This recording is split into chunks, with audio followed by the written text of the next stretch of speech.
ಮಧ್ಯರಾತ್ರಿ ಹೊತ್ತಿಗೆ ಮಳೆ ಜೋರಾಗಿ ಸುರಿಯುತ್ತಿತ್ತು.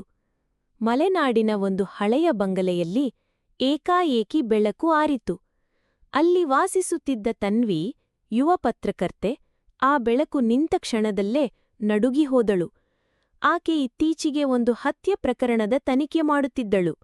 ಆ ಪ್ರಕರಣದಲ್ಲಿ ಬಲಿಯಾದ ವ್ಯಕ್ತಿ ಕೊನೆಯಾಗಿ ಈ ಬಂಗಲೆಯಲ್ಲೇ ಕಂಡುಬಂದಿದ್ದನೆಂಬುದು ಆಕೆಗೆ ಗೊತ್ತಿತ್ತು.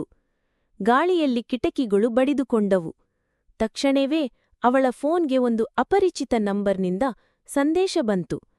ನೀನು ಹುಡುಕುತ್ತಿರುವ ಸತ್ಯ ಇಲ್ಲಿ ಇದೆ, ಆದ್ರೆ ಅದನ್ನು ತಿಳಿಯಬಾರದವರು ಕೇಳುತ್ತಿದ್ದಾರೆ.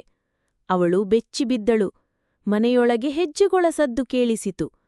ಯಾರೂ ಇಲ್ಲವೆಂದು ಆಕೆ ಖಚಿತಪಡಿಸಿಕೊಂಡಿದ್ದರೂ ಯಾರೋ ಹತ್ತಿರ ಬರುತ್ತಿದ್ದಾರೆಂಬ ಅನುಮಾನ.